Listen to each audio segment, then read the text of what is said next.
അത് ആ സമയത്ത് നമ്മൾ നിർവഹിച്ചു എന്നുള്ളത് എല്ലാവർക്കും ബോധ്യമുള്ള കാര്യമാണ്.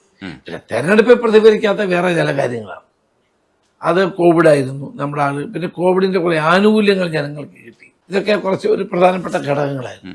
പക്ഷെ അതിനുശേഷം തുടർച്ച കണ്ടെത്തി. ഇനിയിപ്പോൾ എന്താണ് കോൺഗ്രസിൻ്റെ ഒരു പ്രതീക്ഷ ആ തരത്തിൽ? തീർച്ചയായിട്ടും ഇന്നത്തെ ഗവൺമെൻറ് വളരെ അൺപോപ്പുലറാണ്. ജനങ്ങൾക്ക് പ്രതീക്ഷയില്ലാത്തൊരു ഗവൺമെൻറ്റാണ്. ഒരു തുടർഭരണം ഉണ്ടായ ദുരന്തം കേരളം അനുഭവിക്കുകയാണ്.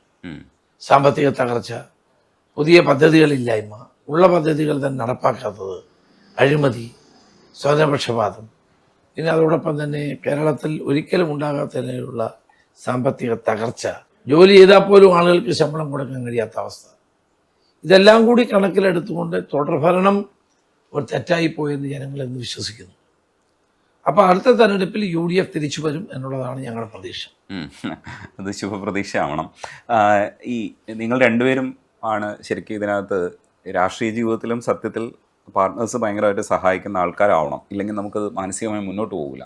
അപ്പോൾ ക്വാളിറ്റീസ് കണ്ടുപിടിച്ചായിരിക്കും നിങ്ങൾ മുന്നോട്ട് പോയിട്ടുണ്ടാവുക. എന്താണ് ശരിക്കും കണ്ട ക്വാളിറ്റി? ഭാര്യയിൽ കണ്ട നല്ല ക്വാളിറ്റീസ് എന്തൊക്കെയാണ്? ഭാര്യ കുടുംബം നോക്കും, അതാണ് ഏറ്റവും വലിയ ക്വാളിറ്റി. കുട്ടികളെ നോക്കും, കുടുംബം നോക്കും. നമുക്ക് ബോധറേഷനില്ല. നമ്മൾ പ്രവർത്തിക്കുന്ന മേഖല അതുപോലൊരു മേഖലയാണ്.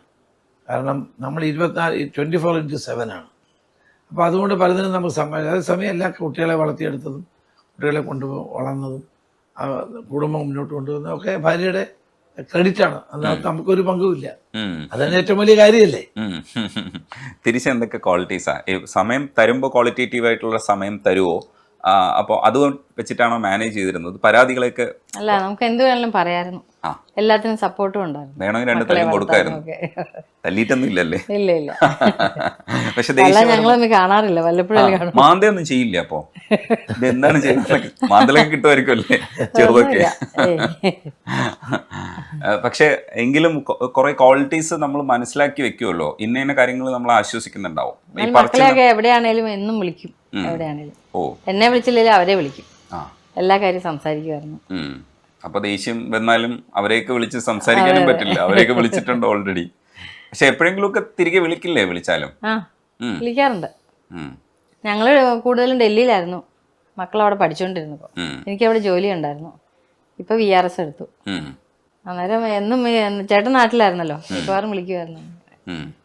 എങ്കിലും നമുക്കൊരു പ്രത്യേക ഇമോഷൻസ് ഒക്കെ വരുമ്പോൾ കിട്ടിയില്ലെങ്കിൽ നമുക്ക് ആ സമയത്താണ് കിട്ടേണ്ടത്. അപ്പൊ പിന്നെ പരാതിയായിരിക്കും. മിണ്ടാതിരിക്കും. അങ്ങനെ വഴക്കൊക്കെ കൂടാറുണ്ട്. പിണങ്ങിയിരിക്കോ? ഞാൻ കൂടുതലും വഴക്കൂടും. എന്നോട് അങ്ങനെയൊന്നും അല്ല, വഴക്കൂടിയിട്ട് പിണങ്ങിയിരിക്കോ? എത്ര ദിവസം വരെ നീളും? അങ്ങനെയൊന്നുമില്ല. അപ്പൊ ഇങ്ങോട്ട് തന്നെ വിളിക്കും. ഇങ്ങോട്ട് എക്സ്ക്യൂസ് പറയൂ അല്ലേ? അതുകൊണ്ട് കുഴപ്പമില്ലാതെ പോകും. ഇതൊരു ബാലൻസിങ് ആണ്. രണ്ടുപേരും ഒരുമിച്ച് ജീവിക്കുന്ന എല്ലായിടത്തും ഈ പ്രശ്നങ്ങളൊക്കെ ഉണ്ടാവാറുണ്ട്. ഇത് ഇവിടെ കൂടുതലാവാനാണ് സാധ്യത. കാരണം അത്രയും ടൈം കിട്ടുന്നില്ല. സാധാരണ ഒരു ജോലിയല്ലല്ലോ ചെയ്യുന്നത്, ഏത് ടൈമിലാണെന്നുള്ളത്.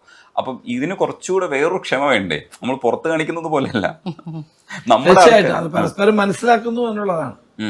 അപ്പൊ ആ കുടുംബജീവിതത്തിലെ ആ മനസ്സിലാക്കലാണ് ശരിക്കും. തീർച്ചയായിട്ടും അതൊരു വലിയ കാര്യം തന്നെയാണ്. പല സ്ഥലങ്ങളിലേക്ക് യാത്ര പോകുമ്പോൾ യാത്ര ഭയങ്കര ഒരു അനുഭവമാണ്. യാത്ര പോലെ നമ്മളെ മാറ്റുന്ന വേറൊരു സംഗതിയില്ല. അപ്പം സാറിൻ്റെ യാത്രകൾ എത്രത്തോളം രമേശ് ചെന്നിത്തല എന്ന് പറയുന്ന ഒരാളിനെ, നമുക്കറിയുന്ന ഒരാളിനെ അല്ലാതെ നമ്മൾക്ക് ഇപ്പം തരുന്ന ക്വാളിറ്റേറ്റീവ് ആയിട്ടുള്ള ഒരു ലീഡറെ കിട്ടണമെങ്കിൽ നമ്മളുടെ യാത്രകളൊക്കെ അതിനകത്ത് സഹായിച്ചിട്ടുണ്ടോ? പല നാടുകൾ സഞ്ചരിക്കുന്ന അനുഭവം, വായന. അപ്പൊ യാത്രകൾ ശരിക്കും ഒരു രസത്തിനപ്പുറത്തേക്ക് എങ്ങനെയാണ് യാത്ര? എനിക്ക് ഭയങ്കര ഇഷ്ടമാണ്. ഇന്ത്യ മുഴുവൻ അങ്ങനെ ഒത്തിരി യാത്ര ചെയ്യുന്ന ഒരാളാണ്. ഇപ്പോഴും പണ്ടും ഞാൻ ചെയ്യുമായിരുന്നു. യാത്ര ഏറ്റവും ഇഷ്ടമാണ്. യാത്ര, സ്ഥലങ്ങൾ കാണുക, ആളുകളെ കാണുക, പുതിയ കൂട്ടുകാരെ ഉണ്ടാക്കുക, ഇതൊക്കെ എനിക്ക് വലിയ ഇഷ്ടമുള്ള കാര്യമാണ്.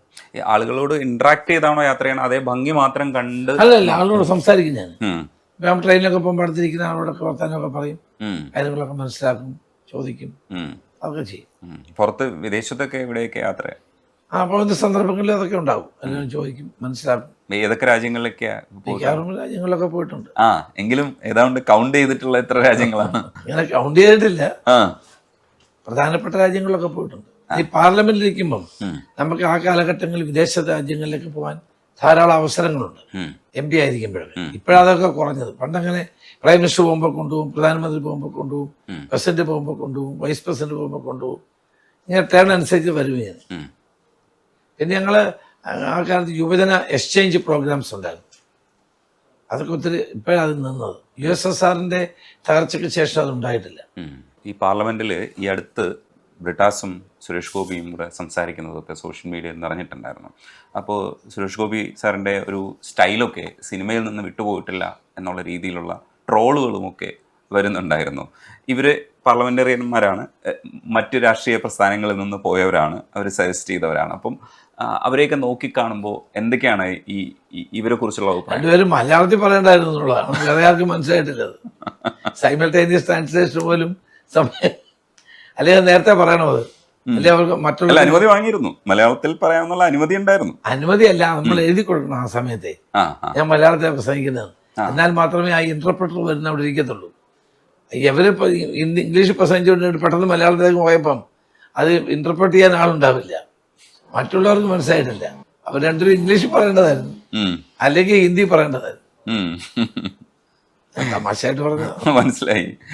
ഇവരുടെയൊക്കെ ഒരു പാർലമെന്റിലെ പ്രസൻസിനെ എങ്ങനെയാണ് നോക്കിയത്? അവരവരുടേതായത് സുരേഷ് ഗോപി ഒരു നടനല്ലേ, എന്തൊക്കെ പറഞ്ഞാലും നടൻ എന്നുള്ള നിലയിൽ നമുക്ക് ഇഷ്ടമാണല്ലോ. അപ്പൊ അദ്ദേഹത്തിന്റെ ആ ഇൻബോൺ ക്വാളിറ്റി ഇപ്പൊ MP ആയതുകൊണ്ട് മന്ത്രി ആയതുകൊണ്ട് മാറത്തില്ലല്ലോ. അതുകൊണ്ട് അങ്ങനെയാണ് ഈ പത്രക്കാരോടൊക്കെ അദ്ദേഹം ചിലപ്പം ചൂടാവുകയൊക്കെ ചെയ്യും. അതിപ്പം സ്വസിദ്ധമായ ഒന്നാണ്, നമ്മളതിനെ കുറ്റപ്പെടുത്തണ്ട. ഒരു പ്യുവർ രാഷ്ട്രീയ നേതാവ് അല്ലല്ലോ പുള്ളി. ഉള്ളിലൊന്നും കൊണ്ടായിരിക്കത്തില്ല. അവരുടെ ഒരു സ്വഭാവത്തിന്റെ പ്രത്യേകത. സിനിമാ താരങ്ങൾ എപ്പോഴും അങ്ങനെ പത്രക്കാരോട് ബന്ധപ്പെടാറില്ല. ഇപ്പൊ പക്ഷെ പുള്ളി കേന്ദ്രമന്ത്രിയാണ്. അപ്പൊ ജനങ്ങളുടെ കാര്യങ്ങൾ അറിയാൻ പത്രക്കാർ സമീപിക്കുമ്പം ആ നിലയിൽ അതിനെ കാണണം. അപ്പൊ നമ്മളോടൊക്കെ എന്തെല്ലാം ചോദ്യം ഈ പത്രക്കാർ ചോദിക്കുന്നു. അപ്പൊ അവരോട് ചൂടാവുകയല്ല വേണ്ടത്, സംയമനത്തോടെ അത് മനസ്സിലാക്കുക. അവരവരുടെ ജോലി ചെയ്യുന്നു അല്ലേ, പത്രക്കാർ അവരുടെ ജോലി ചെയ്യുന്നു, നമ്മൾ നമ്മുടെ ജോലി ചെയ്യുന്നു. നമുക്ക് പറയാവുന്നത് പറയുക. പക്ഷെ ഇത് ഇത്ര ലളിതമല്ല കാര്യങ്ങൾ. അതേപോലെ ഈ ഇഷ്ടപ്പെട്ട ഫുഡ് എന്തൊക്കെയാണ്? അങ്ങനെ പ്രത്യേകിച്ച് എന്തെങ്കിലുമൊക്കെ ഉണ്ടോ? അങ്ങനെയൊന്നുമല്ല, കുറ്റമൊന്നും പറയാറില്ല. പിന്നെ ഇഡ്ഡലിയൊക്കെയാണ് ഒരുപാട് ഇഷ്ടം. നാടൻ ഫുഡാണ് ഇഷ്ടം. കപ്പയൊക്കെ അതൊക്കെ ഇഷ്ടം, കപ്പയൊക്കെ ഇഷ്ടം. പക്ഷെ പിന്നെ ഉപ്പേരികളൊക്കെ ഭയങ്കര ഇഷ്ടമാണ്. അതിന് ഞങ്ങൾ അടികൂടാറുണ്ട്, ഒരുപാട് കഴിക്കും ഉപ്പേരി, വറുത്ത സാധനങ്ങളൊക്കെ. വറുത്തത് കഴിക്കുന്നത് ഒരു പ്രശ്നമാണല്ലേ? അപ്പോൾ അത് എടുത്തോണ്ട് പോവോ? ഇല്ല, കുറച്ചൊക്കെ കഴിക്കും. അപ്പൊ വിളിച്ചൊക്കെ ചോദിക്കോ? വേറെ സ്ഥലങ്ങളിലൊക്കെ പോയി നിൽക്കുമ്പോ എന്താ കഴിച്ചതെന്ന് ചോദിക്കുമ്പോ ഇത് പറയോ? ഈ ഉപ്പേരി പറയില്ല, അതൊക്കെ ഒളിച്ചു വെക്കും. അങ്ങനെ ഒരു ഇതുണ്ടോ? സീഡ്സ് ഒക്കെ കഴിക്കുന്നതിൽ? ഇഷ്ടമല്ല. ചിപ്സ്, ഉപ്പേരിയും അതൊക്കെ ഇഷ്ടമാണ്. അത് ഇടയ്ക്കിടയ്ക്ക് കഴിച്ചോണ്ടിരിക്കും. കപ്പലണ്ടിയൊക്കെ ഇഷ്ടം. അതൊരു അഡിക്ഷൻ പോലെ ആയിട്ടുണ്ടോ? അങ്ങനെയൊന്നുമില്ല. അല്ല, എനിക്ക് ചോക്ലേറ്റ് കഴിച്ച് അവസാനം ചോക്ലേറ്റ് അഡിക്ഷൻ ആയി. ഞാൻ പിന്നെ അവസാനം പാടുവിട്ടാ മാറ്റിയത്. ഈ പുറത്തൊക്കെ പോകുമ്പോ ഞാൻ വെജിറ്റേറിയൻ ആണോ? പുറത്തു പോകുമ്പോ നമ്മുടെ ഫുഡ് തേടുവോ അതെ അവിടുത്തെ കഴിക്കും? അല്ല, അവിടുത്തെ ഫുഡ് കഴിക്കാൻ എനിക്ക് പാടൊന്നുമില്ല. വടക്കേ ഇന്ത്യൻ ഫുഡ് നമ്മളെപ്പോഴും യൂസ്ഡ് ആണ്. അതൊന്നും കുഴപ്പമൊന്നുമില്ല. ഒത്തിരി കാലം ഉണ്ടായിരുന്നതുകൊണ്ട്. അതെ, അതൊന്നും പ്രശ്നമൊന്നുമില്ല.